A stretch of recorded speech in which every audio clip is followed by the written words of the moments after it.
Not the polite kind of tired, not the long day at work tired. I mean the kind that sits behind your eyes and makes everything feel heavier than it should, the kind that turns nights into battlegrounds and mornings into punishments. You lie down, the lights go off, the world goes quiet, and your mind gets louder. You replay conversations. You rehearse arguments that never happened. You remember the look on someone's face when they dismissed you. You feel the weight of expectations you never agreed to carry. You scroll through your phone not because you want to, but because silence feels dangerous. You are exhausted, but you cannot rest.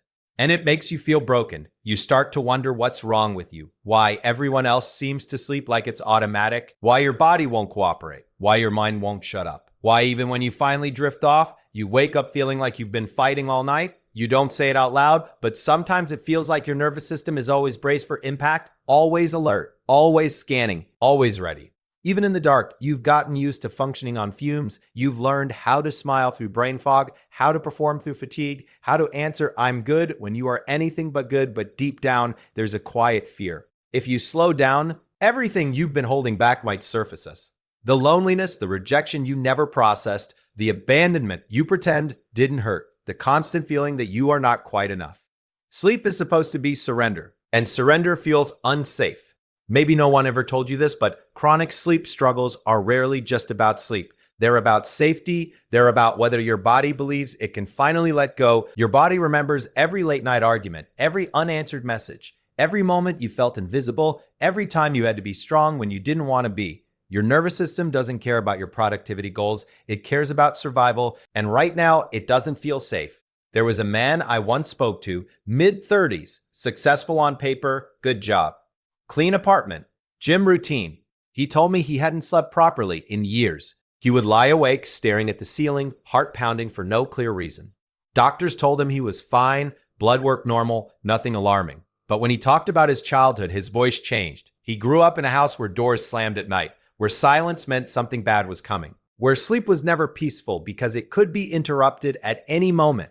His body learned something early. Night is not safe. Decades later, his mind knew he was secure, but his nervous system never got the memo. You might relate more than you think. Maybe your trauma was quieter, the slow drip of feeling overlooked, the constant pressure to achieve, the breakup that cracked you open but you told everyone you were fine, the job that drains you but you can't leave. The nights you cried quietly so no one would hear. And when it's time to sleep, when the distractions fade, it's just you and the truth you've been outrunning.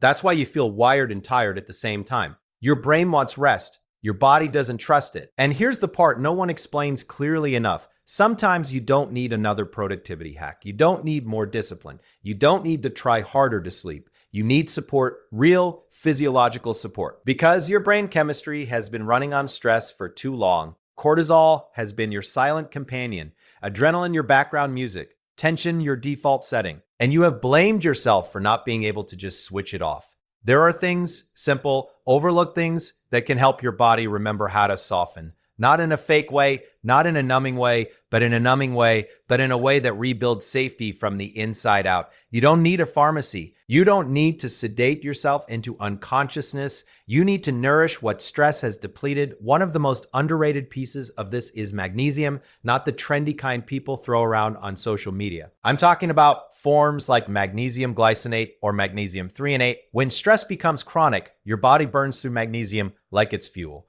And magnesium is the mineral that whispers to your nervous system, it's okay. You can unclench now. It supports GABA, the calming neurotransmitter that allows thoughts to slow down. Without enough of it, your muscles stay tight, your jaw clenches, your heart races more easily, you feel on edge for no clear reason. You think it's personality, it's depletion. Then there's l-theanine, a simple amino acid found naturally in green tea, but powerful in its isolated form. It doesn't knock you out, it doesn't sedate you, it smooths the edges. It increases alpha brainwaves, the kind associated with calm focus. For someone whose mind replays everything at 1 a.m., l-theanine can feel like someone gently lowering the volume, not silencing you, and maybe you've heard of melatonin, but most people misuse it. High doses, night after night. For some, that backfires. Melatonin isn't a sleeping pill. It's a signal. A reminder to your circadian rhythm that darkness means rest. Sometimes tiny doses, much smaller than what's marketed, are enough to nudge your internal clock back into alignment. Especially if your schedule has been chaotic for years. But here's what rarely gets attention. Glycine, an amino acid so simple it almost feels too basic to matter. Yet glycine has been shown to lower core body temperature slightly and improve sleep quality. It can help quiet a racing mind. It's like giving your brain a soft landing instead of a crash. Then there's apigenin, a compound found in chamomile. Not the weak tea bag version you sip out of obligation, a concentrated form. Apigenin binds to benzodiazepine receptors in the brain, gently, naturally promoting relaxation without dependency. It doesn't erase you, it eases you. Ashwagandha is another, but not as a trendy buzzword, as an adaptogen that helps regulate cortisol. When your stress hormone remains elevated at night, sleep becomes shallow, fragmented. Ashwagandha supports the stress response over time. It teaches your body that not every moment requires defense. And then there's inositol. Quiet, underdiscussed, powerful for those who deal with anxious rumination. It plays a role in serotonin signaling and can be especially supportive if your sleeplessness is tangled with overthinking and mood instability. Finally, there's tart cherry extract. It naturally contains small amounts of melatonin and supports inflammation reduction. For people whose bodies feel restless, inflamed, unable to settle, this can make a difference that feels subtle but meaningful. None of these are magic. None of them erase pain, but they create biological room for healing. Because here's the psychological truth you need to hear. You are not weak for being tired. You are not weak for being tired. You are not lazy for waking up exhausted. You have been surviving, and survival mode is not the same as living.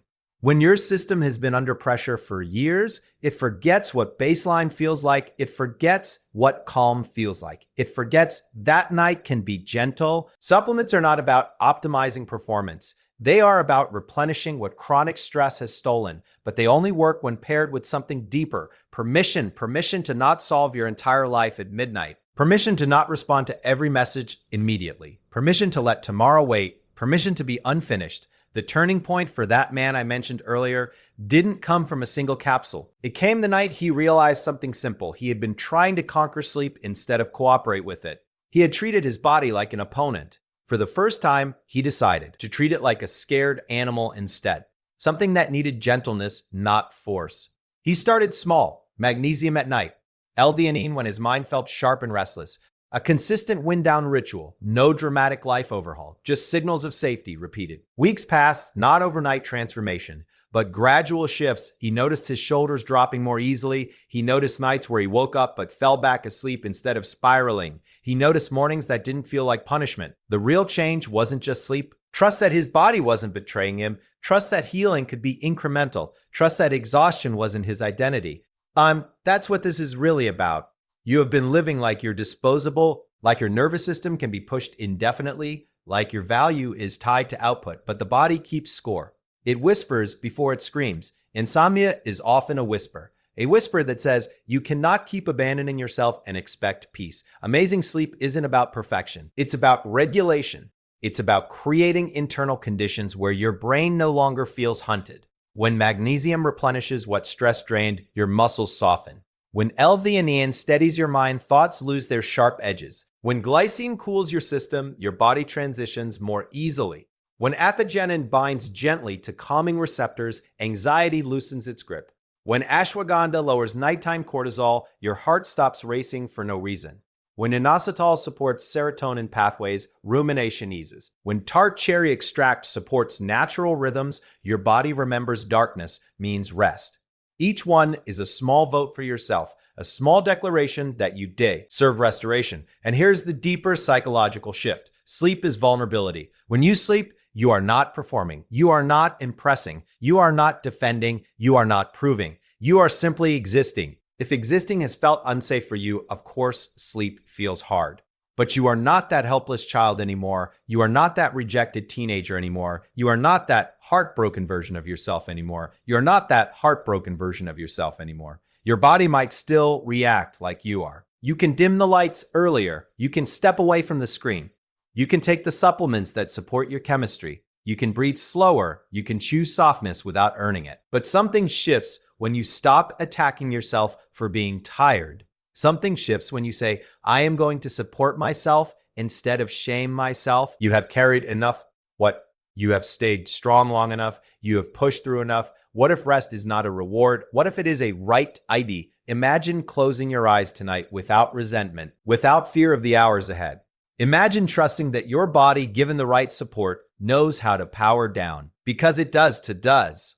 It was designed to. You are not broken. You are dysregulated. There is a difference. Broken implies permanent damage. Dysregulated implies a system that can recalibrate, and recalibrate begins with small, consistent acts of care. Take the magnesium, try the l-theanine, consider the glycine. Consider the glycine begin Sofonda edges, perfection, cortisol with ashwagandha. Ease anxiety with inositol. Let epigenin, consider the glycine, support cortisol with ashwagandha. Allow tart cherry to nudge your rhythm back.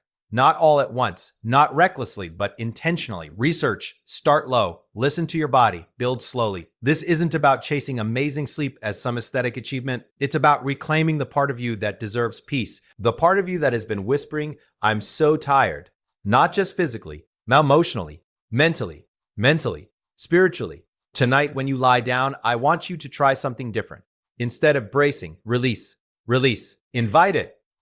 Instead of thinking, why am I like this? Think, my body has been protecting me. And protection can be thanked and gently retired. You are allowed to feel safe now. You are allowed to unclench now. You are allowed to rest without earning it. There is a version of you who wakes up clear-eyed, not because life is perfect, but because your nervous system finally believes it doesn't have to fight. That version of you is not imaginary. One amino acid on earlier bedtime, one boundary, one act of self-respect at a time. Stop glorifying exhaustion. Stop romanticizing burnout. Stop pretending you don't care about your own restoration. You matter too much to keep running on empty. Dim the lights. Put the phone down earlier. Take the supplement that aligns with your struggle. Breathe slower than feels natural. Show your body that the war is over. Because maybe the most rebellious thing you can do in a world that profits from your fatigue is sleep deeply. Not as escape, but as reclamation. You are not lost. You are tired. And tired can be healed. Start tonight.